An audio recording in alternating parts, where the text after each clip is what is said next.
137 metre लंबा, 23 metre चौड़ा और 3 मंजिल ऊंचा। ये कोई आम जहाज नहीं था। ये वो माप थे जो खुद ईश्वर ने नूह को बताए थे। आदेश बिल्कुल साफ था, बिना किसी शक के। अपने लिए एक जहाज बनाओ। बस यही एक वाक्य था और इसके साथ ही इंसानी इतिहास के सबसे बड़े और सबसे अजीब कामों में से एक की शुरुआत हो गई। बाइबल हमें जहाज का साइज बताती है, लकड़ी का नाम बताती है और यह भी बताती है कि वह क्यों बनाया जा रहा था। लेकिन वह यह नहीं बताती कि नूह को इसे बनाने में किन किन मुश्किलों का सामना करना पड़ा। और सच्चाई यह है कि जो भी उस जमाने में लकड़ी का काम जानता होगा वह समझ सकता था यह काम आसान नहीं था, बहुत मुश्किल था। सबसे पहली बात, जगह। 137 मीटर लंबी चीज आप कहीं भी खड़ी नहीं कर सकते। उसके लिए बहुत बड़ी, मजबूत और सीधी जमीन चाहिए थी।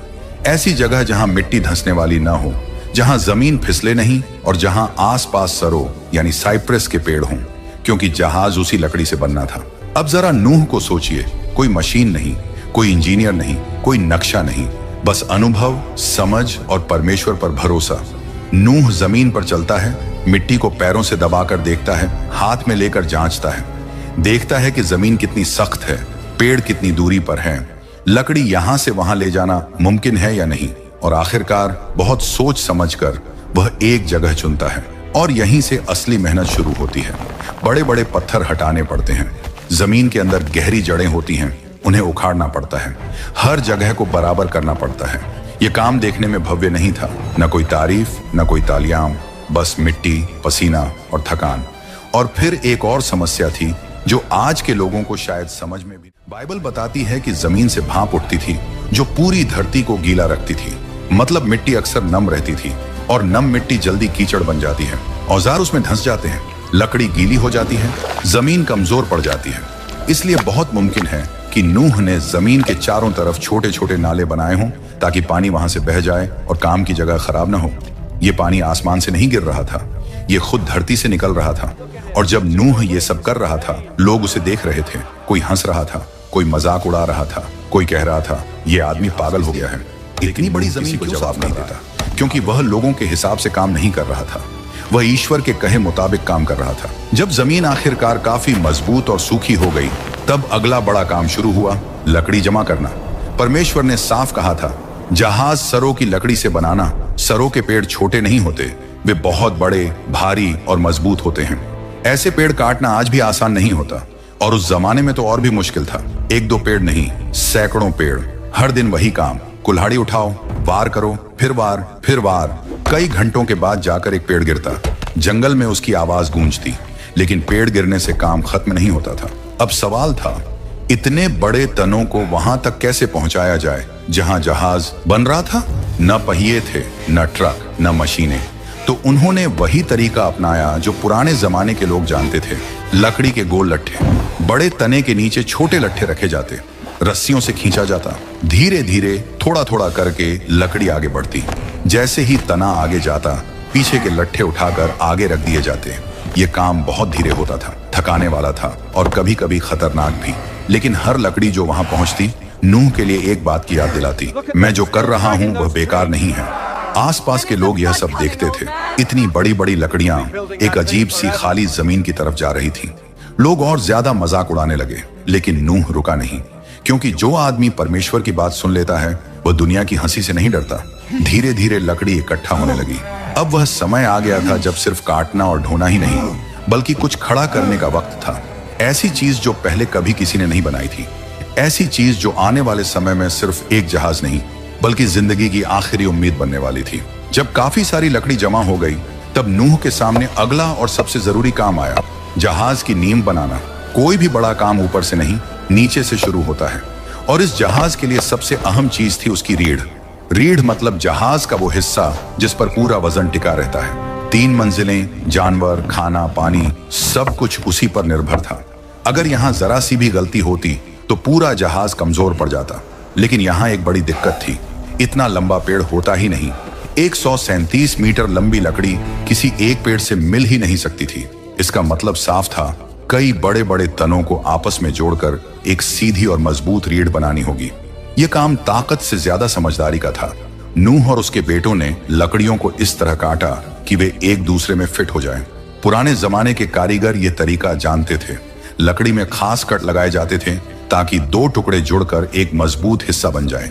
फिर उन जोड़ों को और मजबूत करने के लिए कड़ी लकड़ी के खूंटे ठोंके जाते थे। जब सब कुछ ठीक से फिट हो जाता तो वो जोड़ ऐसे हो जाते जैसे एक ही लकड़ी हो। धीरे धीरे जहाज की रीढ़ जमीन पर आकार लेने लगी।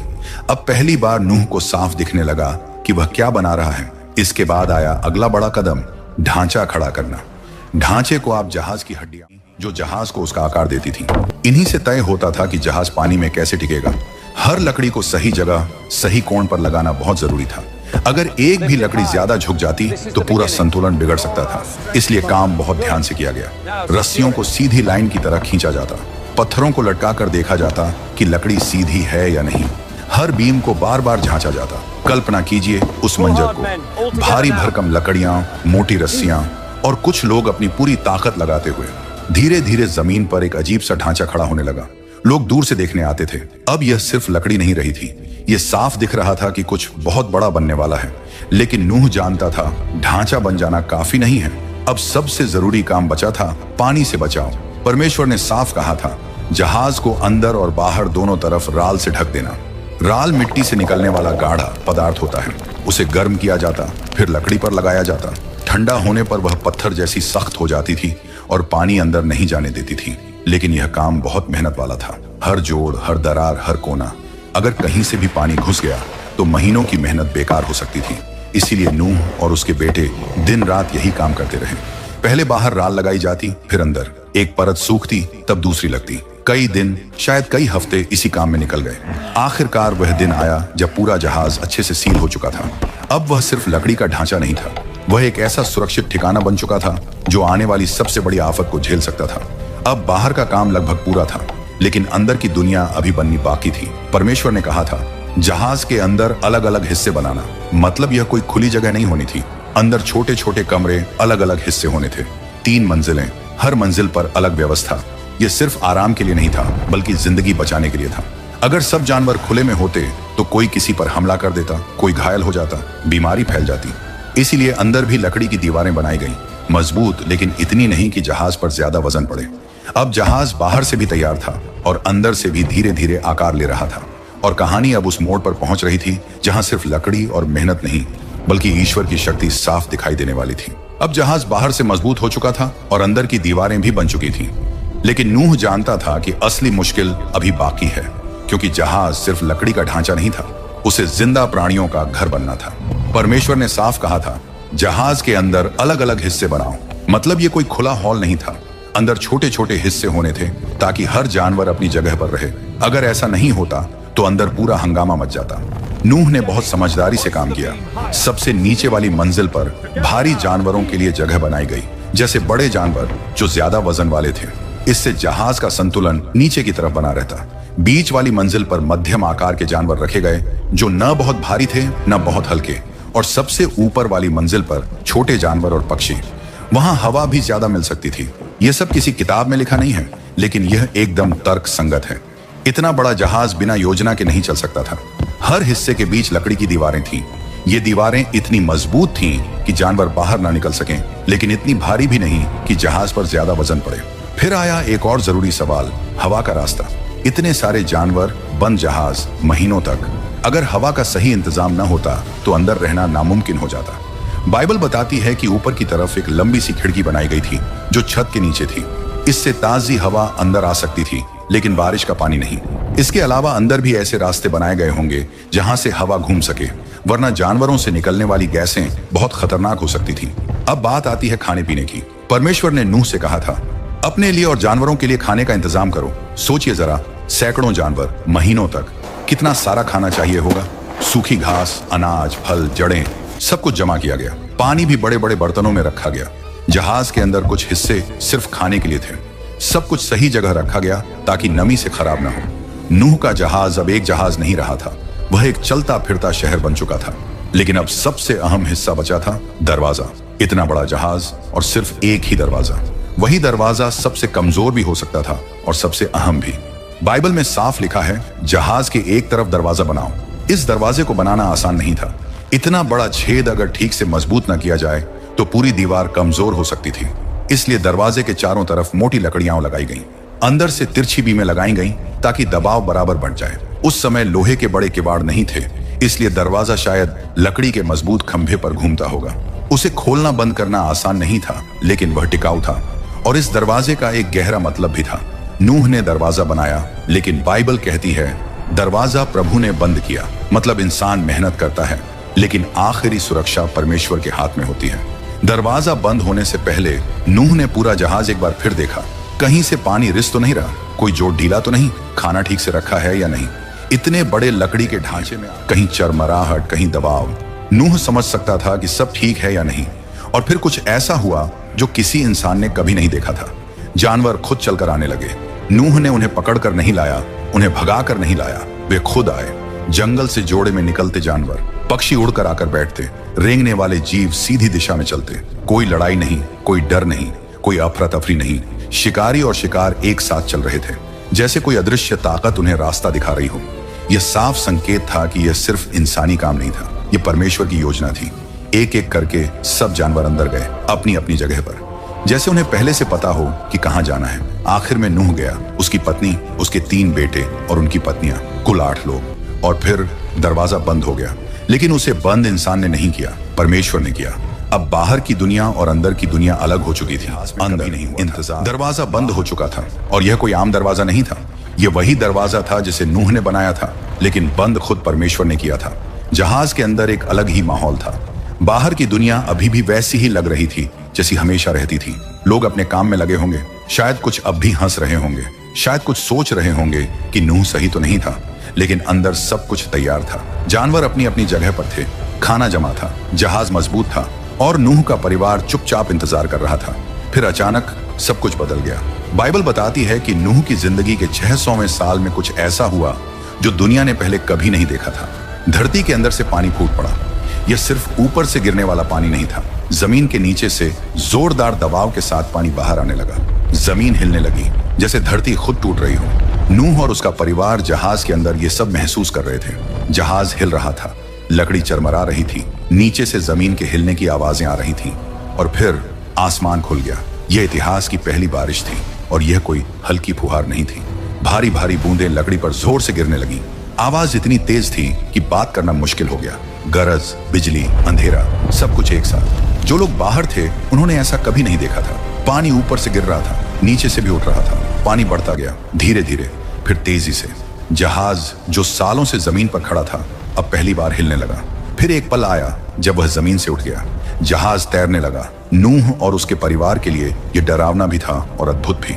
लकड़ी हिल रही थी, फर्श कांप रहा था, जहाज पानी पर झूल रहा था। वही जहाज जिसे लोग मजाक समझते थे, अब जिंदगी बचाने वाला था।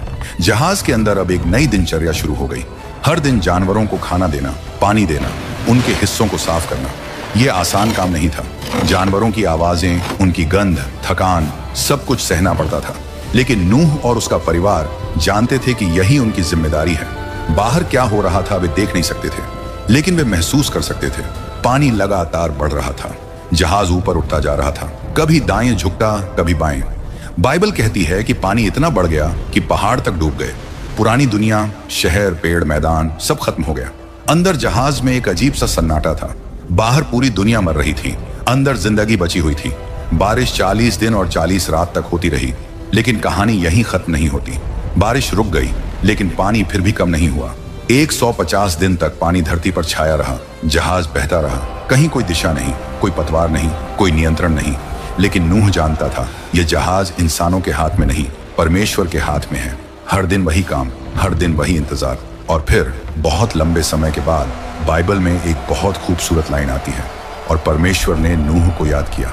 मतलब परमेश्वर ने नूह को छोड़ा नहीं था।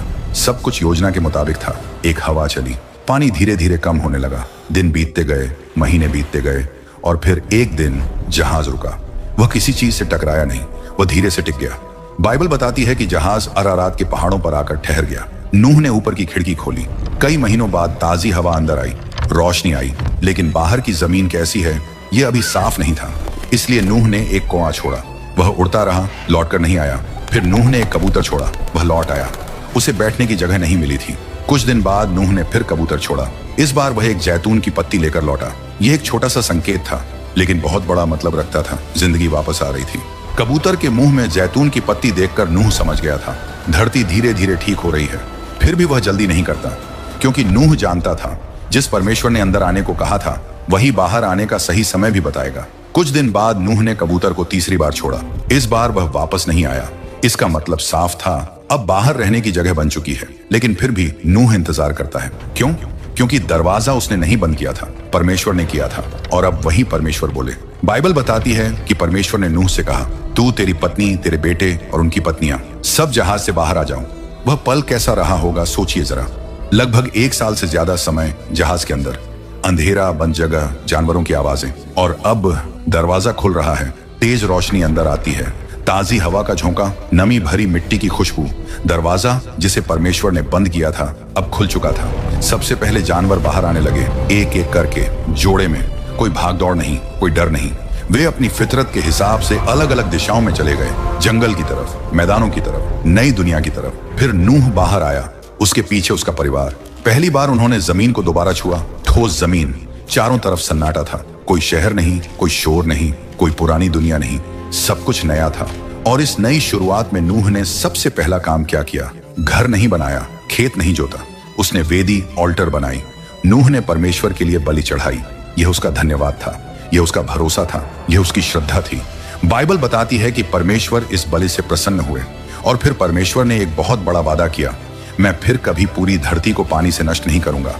यह सिर्फ नूह से नहीं कहा गया था, यह वादा पूरी मानवता के लिए था। और इस वादे की निशानी के रूप में परमेश्वर ने आकाश में एक चिन्ह रखा, इंद्रधनुष।